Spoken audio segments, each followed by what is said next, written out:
USC, bigo nga ba sa pagsasakatuparan sa 5-point agenda? Dr. Analiza M. Salazar, itinilaga bilang bagong technical advisor ng The Pillar. Impeachment trial ni VP Sara, magsisimula sa Hulyo ayon kay Escudero. Iba't ibang pakulo sa araw ng mga puso, binida ng UEPians sa campus. Pagsasagawa ng modified work arrangement tuwing Biyernes, epektibo nga ba o dumadagdag sa dagok ng mga estudyante? At UEP student leaders at journalists nakisa sa kampanya para sa Tacloban 5.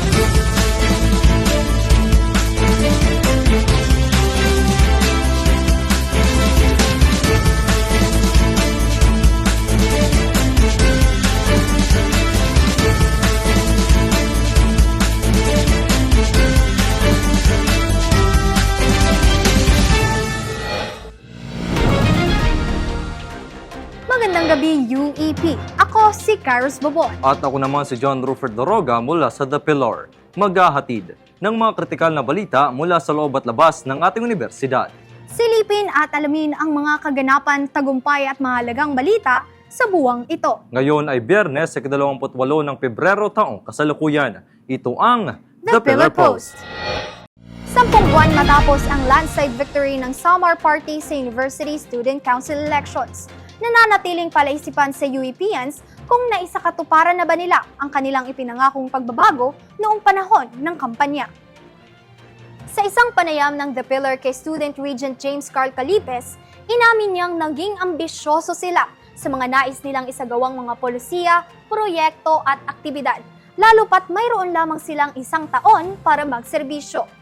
Isa sa mga hindi pa natutupad ay ang mga programang bahagi ng kanilang 5-point James Agenda na binubuo ng just representation, accessible resources, meaningful engagement, education and empowerment, at safety and security. Kabilang dito ang pagtatatag ng Student Ombudsman Office, town hall meetings, consultation desk, at ang pagpapabuti ng sirang pasilidad tulad ng restrooms at whiteboards. Patuloy ding reklamo ng mga estudyante ang matagal na proseso ng ID production na sa ngayon ay may dumating ng bagong mga equipment, ngunit uunahin nito ang mga graduating students. Samantala, inamin din ni Calipes na may epekto rin ang hindi pagkakaunawaan ng mga miyembro sa konseho. Gayunpaman, pinili niyang hindi sabihin ang rason dito dahil ayon sa kanya ay ito ay normal sa isang organisasyon. Sa kabila ng lahat na ito, naniniwala si Calipes na may nagawa naman daw silang pagbabago tulad ng pagsusulong sa pagrerepaso ng University Code, pagsasagawa ng extracurricular activities, at paglabi ng gender-inclusive policies sa Board of Regents. Habang papalapit ang USC at College Student Council elections sa Marso, umaasa ang UEPians na patuloy nakikilos ang USC, gamitin ang natitira nilang panahon sa pagsasagawa ng iba nilang mga plano, at patunayang they are for the students forever.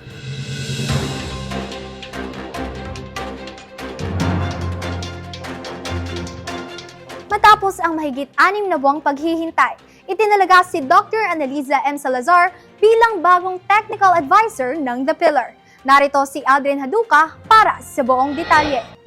Itinalaga si Dr. Analiza M. Salazar bilang bagong technical advisor ng The Pillar, ang opisyal na pahayagan ng mga mag-aaral ng Universidad ng Silanganing Pilipinas.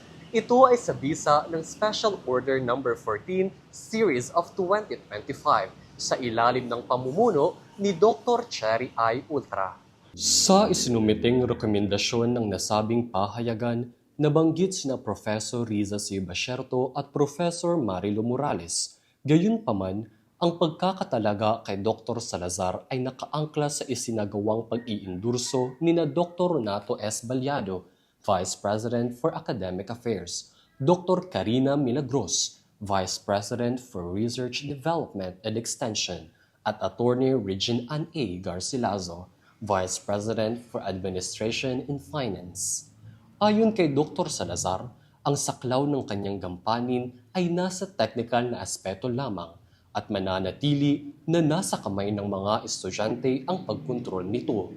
Nilinaw din niya na ninanais niya lamang na magsilbi ng 1 taon, maliban na lamang kung ito ay ibahin ng universidad. Sa mahigit 6 na buwan na walang advisor ang The Pillar, maituturing ito bilang isang tagumpay sapagkat ito ay nangangahulugan lamang na kanilang nasusunod ang mga kinakailangan upang patuloy na patakbuhin ang mga operasyon ng pahayagan. Ako si Aldrin Haduka, nagbabalita para sa The Pillar Post. Maaaring magsimula ang impeachment trial ni Vice President Sara Duterte pagkatapos ng State of the Nation Address ni Pangulong Ferdinand Marcos Jr. sa Hulyo ngayong taon. Ayon yan kay Senate President Francis Cheese Escudero noong ika-10 ng Pebrero. Sa isang press conference, sinabi ni Escudero na maaaring magsimula ang trial sa 20th Congress. Sinabi rin niyang marami pang gagawin ang mga senador bago sila magsimulang magtipon bilang impeachment court. Ayon din kay Escudero, ang unang gagawin pagkatapos ng rules ay magpapadala ng summons ang nasasakdal. Bibigyan sila ng 10 araw para sumagot at kung humingi ng karagdagang araw ay pagbibigyan nila ito. Hinatulan ng House of Representatives si Duterte noong ika-5 ng Pebrero na may 215 miyembro ang sumuporta sa ika-4 na reklamo laban sa Vice Presidente at dagdag pang 25 ang naglagda sa mga artikulo ng impeachment. Walang plano na magtawag ng special session para sa impeachment ni VP Sara ayon kay Escudero.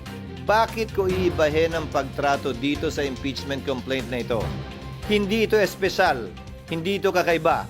Ang tingin dapat namin dito, ordinaryong impeachment complaint lamang laban sa isang impeachable officer.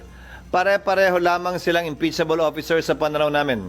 Walang dahilan para mag-iba kami ng pagtrato dito. Baka mapagbintangan pa kami o maakusahan na iniiba ito dahil espesyal ito, dahil mas dinidiinan at minamadali namin ito. Gayunpaman, ipinagpaliban ng Senado ang plenary session nito hanggang Hunyo 2 nang hindi kumilos singgil sa reklamo.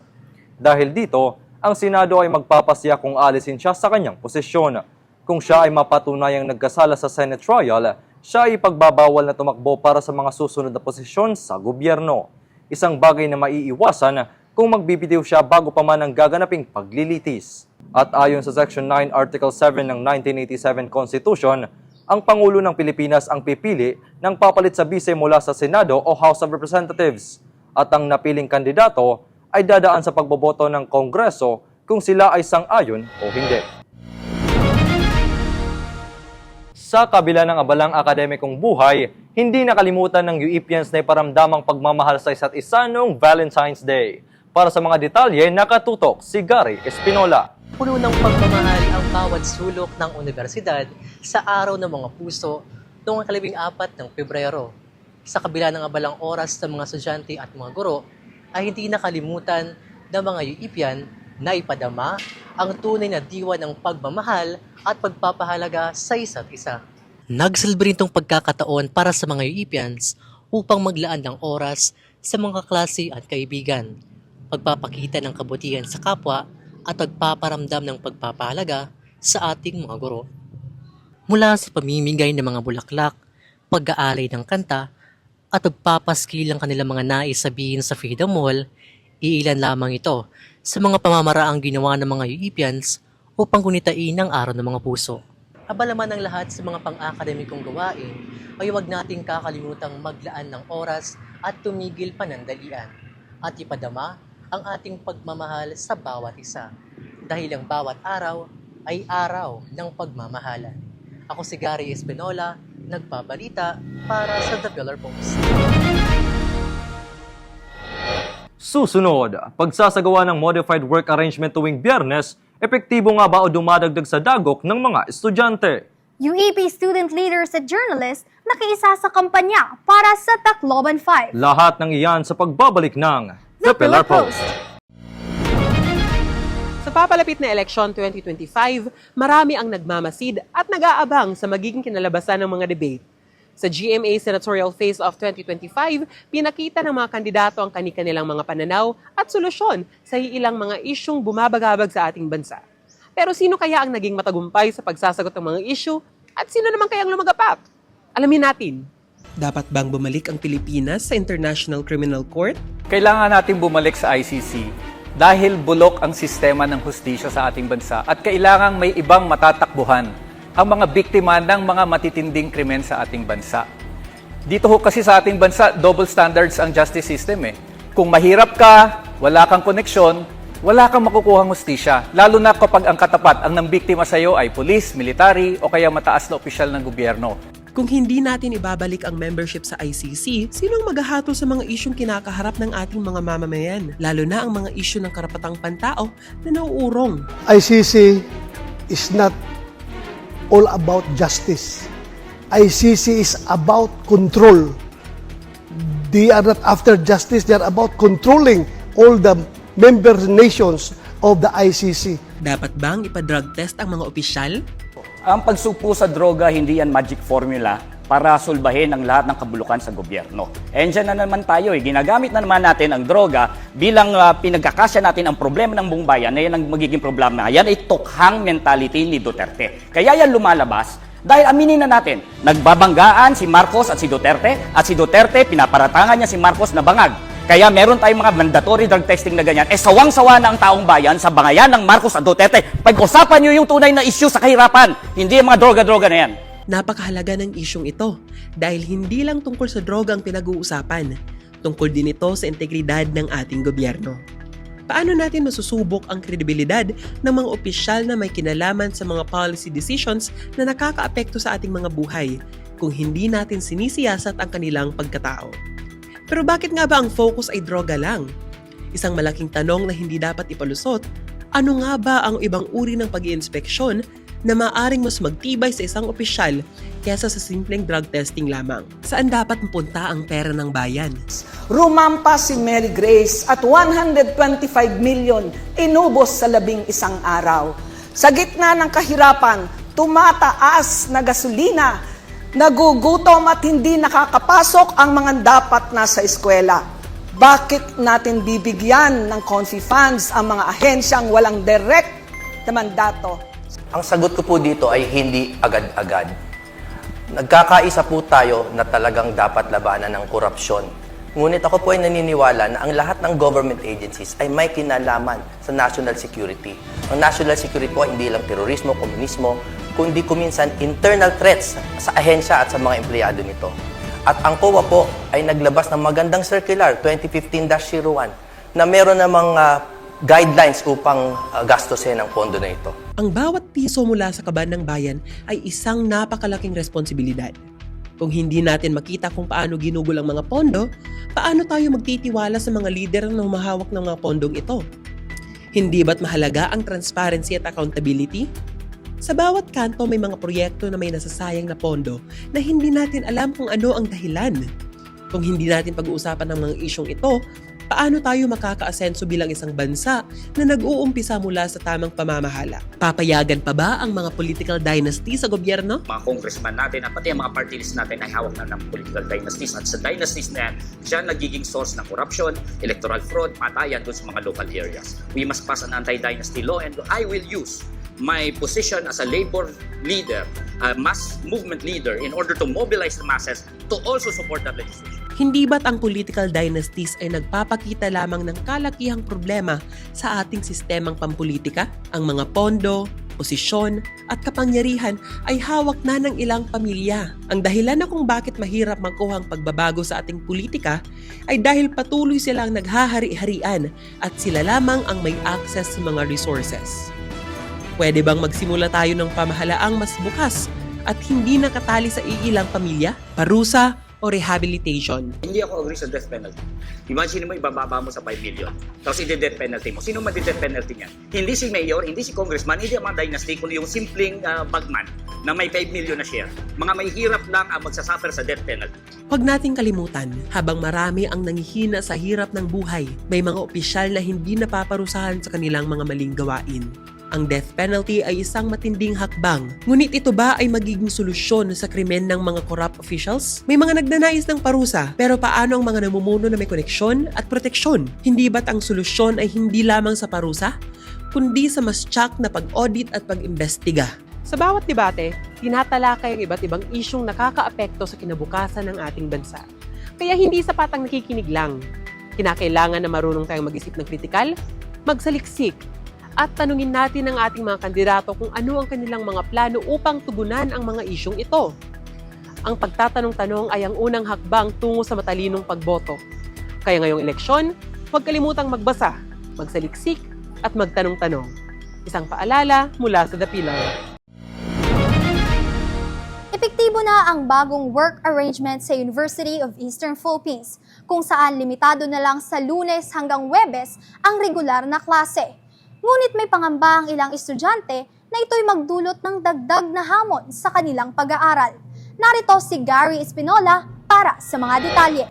Noong January 24, 2025, inalabas ng Office of the President ang Memorandum No. 22, Series of 2025, na nagtatakda ng isang bagong work arrangement para sa mga guro sa universidad, na ipapatupad simula sa ikalawang semestre ng pang-akademikong taong 2024 to 2025. Ang hakbang na ito ay inaasahang magdudulot ng malaking pagbabago sa sistema ng klase, kung saan ang regular na klase ay sasagawa lamang mula Lunes hanggang Huwebes, na pinangambahan ng ibang estudyante na ito ay magdudulot ng kakulangan sa oras para sa mga kursong kailangan ng face-to-face meetings. Ayon sa memorandum, ang mga guro ay magkakaroon ng pagkakataon na maglaan ng Biyernes para sa pananaliksik at mga extension activities, bilang bahagi ng pagsunod sa Civil Service Commission Memorandum Circular No. 6, Series of 2022. Bilang tugon sa mga ambang pagkukulang sa class hours, naglabas ng revised version ng memorandum ang Office of the President noong 25 ng Enero, at nilinaw na isasagawa pa rin ang mga regular classes mula Lunes hanggang Huwebes sa pamamagitan ng face-to-face modality, habang ang mga klase naman sa araw ng Biyernes ay gagawin na lamang sa pamamaraang asynchronous classes. Ano ang iyong opinion sa nasabing memo na inalabas na? At first po, actually, naging skeptical po ako kasi that time po nga gingawas ang memo na higawas na lahat po ang amon schedule. So, as per the schedule, mayroon po kami schedule from Monday to Friday. Naging skeptical po ako kasi, syempre, ginapaisip ako na ikakain po ang amon subjects sa Friday, tapos kung paano siya parang igkakasya po ba sa 4 days na la. Pero at the same time po, syempre, as a student liwat, naging relieved ako kahit papano kasi akala ko po nga, yun nga, Friday pa, asynchronous na la po, dire na po kami mag-meet face-to-face. So, akala ko po nga magkakayonak pa oras nga mahimo po ang mga schoolworks na naihatag po from Monday to Thursday. So, saan ang paraan mo ginugugol ang araw ng Biyernes ngayong hanggang Lunes at Huwebes na lamang ang klase? Actually po, as I've mentioned earlier, I am a nursing student. So, anamon po, Thursdays and Fridays, naka-google po talaga siya sa RLE and RETDEM duties. So, every Thursdays and Fridays, adi po kami sa SINAS, nag-lecture po nga, nag-duty sa Skills Lab. Ako opinion para sa gingawas nga memorandum, bagong naging gawas nga memorandum sa President is may siya disadvantage and advantage. An advantage sa memo is pag Friday, makapokus ka sa mga reviewon. For example, Monday to Thursday, may hatag sa lang mga task or activity or mga reviewon para sa next week nga quiz. Sa disadvantage man sa memo, napapansin ko nga, sa gingawas ang memo, masyado draining ang mga classes schedule kasi, for example, sa some section, alas 7 masulod na karami for sa minor subject. Tapos, susundan na lang major subject. For example, 7 to 8, tapos 9 to 11 na. Tapos, pag abot naman sa kulo nga session, 1 to 4 or 1 to 5 permi, pag Monday to Thursday. Tapos, anamula siton, inga, break is 12 noon. Tunla. So, pag abot mo sa balay, permi ka pagal. Ginugugol ko ang araw sa Friday para sa mga herimuon. For example, may mga ni impapasurat for sa record book nga mga lesson, inahatag dahil ito nira antes mag-weekend. So, masusurat ko dahil sa record book nga pag abot sa discussion, di ka na magsisinurat or ani kukan mo lang additional notes. Kung sa nuna, permila Sabado Domingo, nakakangkala, pauway, kaya na mas nakakapaway ka na kasi tuloy 3 days na an break from academic. Sa mga gatong usapin, isang palaisipan kung bibigyan din ng pantay na atensyon ang mga nakabinbing pa rin mga usapin sa loob ng universidad. Kaya nagkakulangan sa classrooms at equipments nang tuluyang matugunan ang mga pangangailangan ng mga UEPian. Ako si Gary Espinola nagbabalita para sa The Pillar Post. Nakiisa ang ilang individual mula sa University of Eastern Philippines sa ika-5 taong anibersaryo ng Tacloban 5. Ang kwento kung sino sila at sa 5 taon nilang pakikipaglaban, alamin sa ulat ni Carlo Malabon. 5 taon na ang nagdaan matapos ang pag-aresto sa tinaguriang Tacloban 5. Patuloy ang panawagan para sa hustisya at paglaya ng natitirang 3 bilanggo. Ngayong taon, nagkaroon ng kolaborasyon ang Tindog Kabataan, The Pillar at ang University Student Council ng UEP upang makaisa sa panawagan ng agarang pagpapalaya sa mga ito. Noong ika-7 ng Pebrero 2020, 5 individual na kinabibilangan ng mga community lay worker, human rights activist at isang mamamahayag ang inaresto sa Tacloban City sa mga kasong may kinalaman sa terorismo at iligal na pagmamay-ari ng armas at pampasabog. Ang 5 ito ay sina Mariel Dumiquel, Alexander Abinguna, Mira Lehion, Marisa Cabalhao at Frenchie May Cumpio na kalaunan ay tinawag na Tacloban 5. Sa kabila ng kakulangan ng matibay na ebidensya, 3 sa kanila ang nananatiling nakakulong hanggang sa kasalukuyan, 5 taon matapos ang kanilang pag-aresto. Sa ika-5 anibersaryo ng kanilang pag-aresto, nakiisa ang Tindog Kabataan, The Pillar at ang University Student Council ng UEP sa paggunita nito sa pamamagitan ng mga aktibidad na layong ipanawagan ang hustisya at pagpapalaya. Ilan sa mga naging hakbang ng nasabing mga organisasyon ang paggamit ng Facebook Profile Frame Campaign na may mensaheng Free Tacloban 5 na layong ipakita ang kanilang malawakang suporta para sa kanilang paglaya. Kasabay nito, inilabas din ng 3 organisasyon ang isang unity statement na mariing kinukundina ang patuloy na pagsupil sa mga mamamahayag at human rights defenders. Nakasaad sa pahayag ang panawagan para sa pagbabasura ng anti-terror law at NTF-ELCAC na ginagamit umano upang patahimikin ang mga kritiko ng gobyerno. Bilang bahagi ng patuloy na panawagan para sa hustisya, isinagawa ang Pakibahin Tacloban 5 Forum noong ika-14 ng Pebrero sa Centennial Hall, UEP. Tinalakay dito ang kalagayan ng Tacloban 5 at ang mas malawak na isyu ng red tagging, panggigipit sa mga aktivista at pag-atake sa malayang pamamahayag. Sa loob ng 5 taon, hindi natinag ang panawagan para sa hustisya at pagpapalaya ng natitirang 3 bilanggo ng Tacloban 5. Sa patuloy na pagkilos ng iba't ibang organisasyon, kasabay na umaasang mga student leaders at journalists ng UEP na manaig ang hustisya para sa katulad nilang tagapagtaguyod ng lipunan. Mananatiling buo ang paninindigan ng mga nagkakaisang tinig hanggang makamit ang hustisya. Carlo Malabon, nagbabalita para sa The Pillar Post. At iyan ang mga tampok na balitang dapat ninyong malaman. Muli, ako si John Rufert Doroga, kasama ninyo sa paghahatid ng mga balitang mahalaga para sa bawat UEPN. At ako naman si Kairos Bubon, ang inyong katuwang sa pagbabantay at paghahatid ng mga kwentong kritikal sa loob at labas ng universidad. Abangan ang The Pillar Post tuwing huling araw ng buwan, alas 8 ng gabi. Huwag kalimutang i-follow ang The Pillar sa social media para sa mga kritikal na balitang dapat ninyong malaman. I-message lang kami para sa inyong mga komento, mungkahi at kuwento. Maraming salamat sa inyong pagtutok. Ito ang The Pillar Post.